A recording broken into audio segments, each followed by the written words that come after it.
Hey, hey, friends. This one might be a little sassy, but you're going to get it anyway.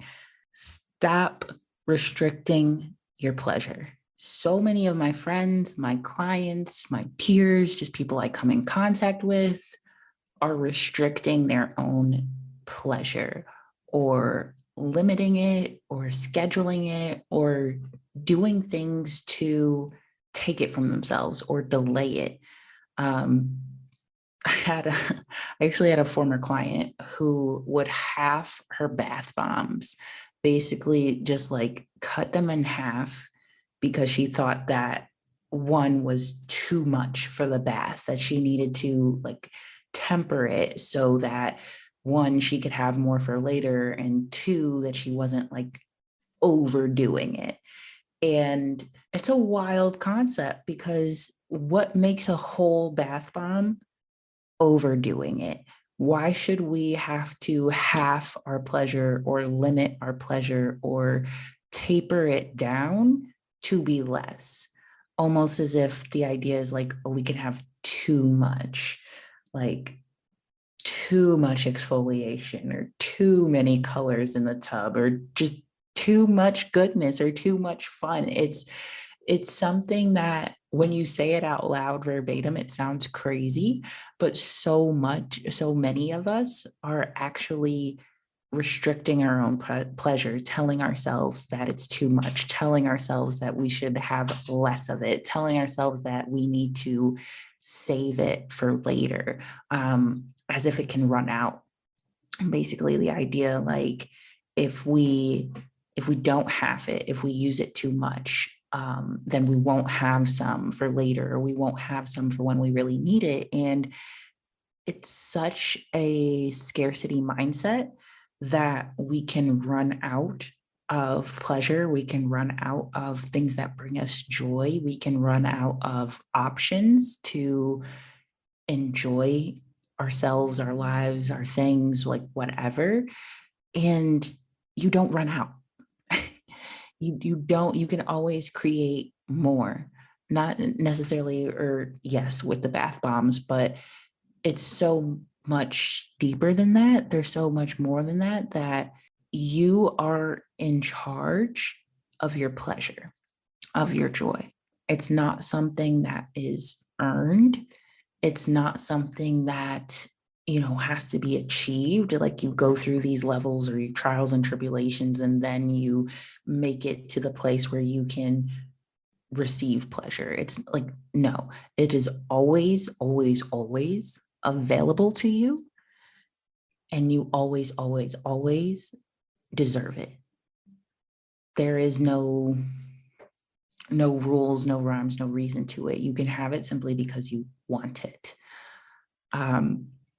So saving things makes it seem like they'll run out and like you can't have it right now in lieu of having it later. But then later never comes because you're consistently thinking that, oh, you got to save some for later. You got to save some for later. You can't have it all right now. It's too much right now. You can't, if you do it, then you won't do the other things. Like, oh, this has come up and honestly, a lot of my calls, that if I do it now, if I do the thing or feel the feeling of pleasure right now, then I won't do the hard things or I won't get done what I need to get done. When in reality, the opposite is true. That when you allow yourself joy, when you allow yourself that pleasure, when you give it to yourself ahead of time, it makes doing the things that you don't want to do a little bit easier because you're approaching them from a high. You're approaching them from a place of joy, of relief, of peace, of sanity, instead of starting on E just to drive yourself even more empty. So stop trying to save things up in order to get pleasure later. And then, kind of in the same vein, but slightly different, is scheduling your pleasure, scheduling your joy. So, at the end of the week, I'll be able to do this thing I want to do, which honestly, I'm not opposed to it. The part where I see as a red flag is if you're restricting yourself up until the end of the week.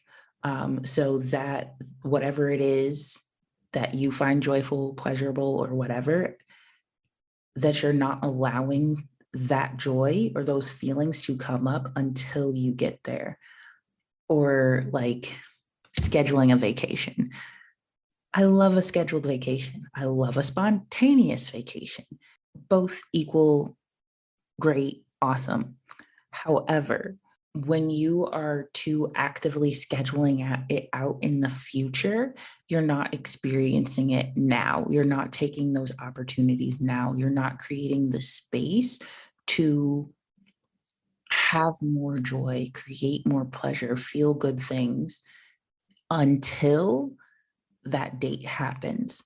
And when you do that, you're pushing away the opportunity to even experience that scheduled out pleasure fully, because there becomes so much pressure on it that, oh, this is the vacation I've been waiting a year for. Like this 1 week is gonna relieve all the stress and tension and anxiety that I've been having for the last year, or been a pandemic the last 2 or 3 years. It's like, no, it doesn't work like that. One vacation doesn't have that power, that responsibility to even you out from everything that you've experienced since you've last allowed yourself to experience pleasure.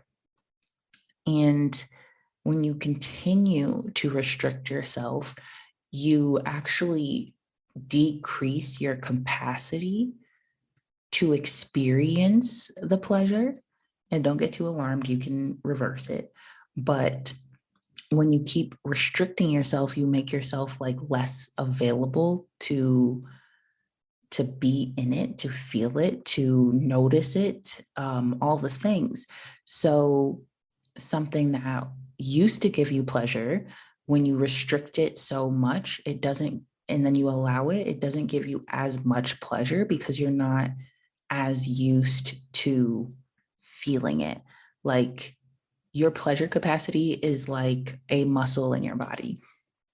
So if you go to the gym for like, I don't know, 6 months straight and you're lifting things and it's getting easier and easier to lift more and more and heavier weights and all the things, and you set a whole bunch of new personal records and everything's great, and then you stop going. And let's say you stop going for 6 months and then you start back, you cannot pick up that weight off rip that you last put down. You're going to have to start smaller to build your way up. That's the same with your capacity to experience pleasure. You can't just put it on hold for a very long time and then expect yourself to just like go ham the first time you come back to it. It doesn't work like that. And when you expect it to, and then you have that added judgment of and pressure of this thing should be making me happy or feel good or whatever. And if it doesn't, it's like, oh, well, I'm doing it wrong, or I don't deserve this, or all the things that you tell yourself of why it's not working and why it's your fault and why it's a problem. When in reality, you just have to build your muscle again. And you have to continuously exercise it. Continuously exercise your pleasure, not restrict it. So, how do you do this? You do the things. So, again, I'm not opposed to scheduling your pleasure, but I'm opposed to restricting yourself from your pleasure. So, go forth and schedule, but also set intentional pleasure breaks throughout your day, throughout your week, throughout your work schedule, throughout your responsibilities at home, family time, like whatever. Keep inserting intentional pleasure breaks for you and you alone. Granted, you can include other people when you want to, but this is primarily for you. And again, like relating it to working out, you don't want to go crazy and do all the things all at once, all up front. You can slow down and actually look at where you're putting pleasure in your life right now intentionally on, let's say, a weekly basis. And honestly, for a lot of you, it may be close to zero, and that's okay. No judgment. But if you're there, you don't want to be like, okay, every hour on the hour, I'm going to whatever. Could be overkill, it'd be too much. Start slow, but be intentional about it. Actually insert time in your schedule to experience that pleasure. And then and we have like kind of the difference between delayed gratification and instant gratification. And again, that's the difference or can be attributed to the scheduling your pleasure versus being intentional about it regularly. And instant gratification gets a bad rap. And I am a fan of delayed gratification, but instant gratification is also good too. Like our bodies and our brains need it and recognize it. And it's also a form of encouragement as well, just as delayed gratification can be when you use it in the correct ways and the ways that work for you. So for instant gratification, it is those. Instead of telling yourself like, oh, if I do this thing, then I can whatever, whatever. If I go to the gym for a month straight, then I will, schedule a massage and a facial. And it's like, no, you don't have to restrict yourself those pleasures in lieu of doing something that you want to create a discipline around doing. Again, all for delayed gratification. But if you really just want a massage and a facial, go get a massage and a facial. And it's not like it negates the work that you're doing. It's not like it stops you from going to the gym for the 30 days. It just allows you to feel good while you're doing it. So instead of waiting until the end, waiting until completion, waiting until you do the really hard thing to feel good, you're allowing yourself to feel good while you do the hard thing. And then we want to look at what your commitment to your pleasure level is. So, kind of in that same breath, pleasure, rest, joy, those are your birthrights. They are not something that you earn. They're not something that you work up to. They're not something that, they're not something that has to be won. You can get it now. You can have it now. You deserve it now. Because again, it is your birthright. And it's not, pleasure isn't this like elusive thing that only a certain people get to have. And it's restricted to what you look like or who you are, or how much money you make, or your sexual orientation, or whatever. Pleasure is for everyone all the time. And when you allow yourself to experience that pleasure, when you allow yourself to receive, when you allow yourself to rest as much as you need to, when you make those be non-negotiable and you're committed to your own pleasure, to your own rest, to your own joy, not only do those things come easier to you and you see the benefits all over the different aspects of your life, but you also create a different relationship to experiencing stress and pain. Like when you increase your capacity of pleasure, when you increase the amount that you allow yourself to experience pleasure, joy, and true rest, you actually lower your cortisol levels. And cortisol is stress. Like you lower your capacity to feel stress. So those stressful times, those anxious times, those frustrating times won't last as long or be as intense when you have an active pleasure practice, because it actually balances out those other emotions. So this isn't just like a fun thing to do. It's actually extremely impactful to your overall health, because the more you experience pleasure, the more you allow that in life, the more that you increase your capacity to experience it and receive it, you also lower your capacity to experience and receive those other things.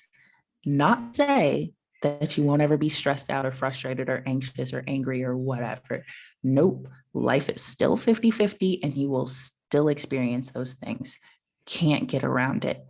However, you will change how you experience those things and what that looks like for you, which I mean has been so impactful in not only my own life, but my clients' lives as well. And just seeing them notice or come to the realization that the way they would have experienced something or the way that they would have reacted to something is different now. And their capacity to be excited or looking forward to or see the positive in the situation, even though it sucks right now, increases tenfold. And that actually increases your quality of life because you allow yourself that pleasure religiously ahead of time. You're not restricting it. You're not restricting yourself. You're not scheduling it out. You're not stopping yourself from feeling good. You don't have to stop yourself from feeling good. You get to feel good whenever you want, for whatever reason you want to, simply because you want it. It's so amazing and so fun and so life-changing. And if you want to develop your pleasure practice more, you can work with me in 2 ways. One being my free challenge, 14 days to self-acceptance. And in that, you create the bare bones of a pleasure practice where you can work from and continue to work on. We also have a Facebook with that, with other people who are learning to truly accept themselves and what that looks like and how they build their pleasure practices around that. And then option 2 is working with me one-on-one in my coaching container, where for 6 months, we talk every week about you, what's going on with you, what's stopping your pleasure, where you'd like more of it, and not just the pleasure part, but everything else. Your career, your love life, your platonic relationships, your goals, your dreams, your everything. It's all related to your wants, to your pleasure, and how you allow it for yourself. So if you'd like that one-on-one support, go ahead, click the link in the show notes to work with me. We'll hop on a consult call and see how we can best serve each other. But remember, even if you don't take either one of those options, I still love you, always will, of course. And lovingly, stop restricting your pleasure. Just stop it. You deserve it right now and always. So go get it. That's the homework. Go do something pleasurable, whatever that means to you. Sexual, non-sexual, it's yours. You get to decide it. Go do it. And then I want y'all to reach out to me and let me know how that experience was for you. All right, y'all. Have a good one. Go find your pleasure. I'll talk to you soon.